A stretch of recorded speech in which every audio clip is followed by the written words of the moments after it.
mom got evicted in 2014. I kind of knew because I seen a letter, and I was like, maybe this isn't for us. Because, I mean, well, why would my mom tell me? And then I like knocked on the door saying you have to leave. And I'm just like, are you serious? Like, really? Really? And I'm trying to call my mom, like, what's going on? What's going on? He's like, you have to leave.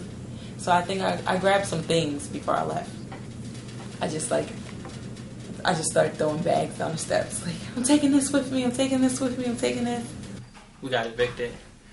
So then we had to move back to Camden and like keep bouncing from house to house out Camden. Some houses like my aunt's house, she would let my mom and my sister stay there, but she wouldn't let my brothers and me stay there because she didn't like us, I guess. My mom and I we kept fighting, and I wasn't agreeing with her, and it was just, I was getting way too much for her. So she asked me to leave, and I left. I don't know, I stay with a lot of people. Like, this friend's house for like a day or two, but then she has to go to work.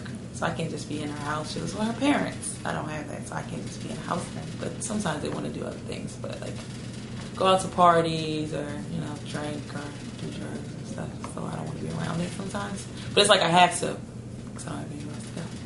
So during that time, like, I would like be outside from like 10 to like 6 in the morning. And like some of the friends that I made were drug dealers. And I would like kind of hang with them. But I never really got like into the drug dealing or like selling any of that stuff because I always had like hobbies. I guess like I like to play instruments and sing and draw. I was in my car from September to mid-October. Everybody has a light in themselves, and when you have a light, you do everything you can to pursue towards that light. And I felt when I was living in my car that everything was out, like the light was shut off. It's like really, really cold, and sometimes I would like have to do this with my foot and stuff. But sometimes I would like be prepared, have like a cover in my book bag or something. I guess I was just getting fed up. So I was like, oh, I have to buy food and do this and do that, or let me go to my friend's house and eat, things like that. And whenever I need to get my emotions out and my feelings out, I tend to just go right into like a writing format. But it's just me and my notebook and a pen, and I just start writing my feelings. For the last like couple of weeks that I was living in my car, I ended up writing exactly how I felt.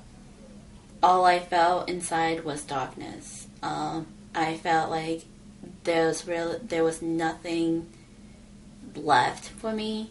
My cousin told me about Covenant House, and that's when I was like, yeah, I can do that. First day, I came at night.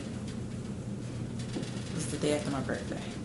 I went online and searched about it. I was like, yeah, I'm definitely want to get somewhere. So I was willing to come here. Most people think, oh, you're homeless at 18. Maybe you were being like disobedient to your parents and they kicked you out or something like that. But other times it's different. Or maybe, oh, you're 18 or you're 19, you're just on drugs and that's why you don't have a place to stay or something like that. But it's not always the case.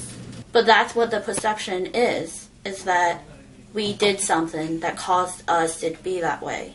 People are like going to school full time and they're just out here because their parents just can't afford to have them in the house, or they really don't have a place to stay. Somebody says homeless, what do you see? What do you picture? I am willing to bet that most of them is going to say homeless people are adults. Homeless people are like men or women that is on the side of the street that has these bags that's sleeping out of cardboard boxes. Can homeless be kids who are youth? Does that even happen with youth? Because when you say homeless, a lot of times people think like torn clothes, smell bad, like living on the streets, and like rough and rugged. But like when you don't have nowhere to go, that's just like you just don't have nowhere to go. It don't mean you have to be like filthy or like someone unworthy of like a second chance or anything. Like, because I'm going through it now. Like, people look at you like, you were homeless? I'm like, yeah, I didn't know I had to tell you that I wasn't. That I was homeless. Or being at work, and coworkers are like, oh, well, you want to go out after work? Well, I can't. Well, why? Like, you're grown. Why can't you go out? Oh, well, I kind of live in a shelter. You live in a shelter? Like, they just don't see, because you're not walking around like I guess the average, I don't know, homeless person. People still on the streets would not know that I am homeless, because here at Covenant House they provide like shampoos, they provide hygiene stuff, they provide new clothes, they provide shoes, like anything you need they provide it. So it doesn't even look like we're homeless, because we're not that typical homeless state. If you want to help somebody, they gotta want to help themselves too. So, and if they are helping themselves, you gotta give them time, because like change doesn't happen overnight.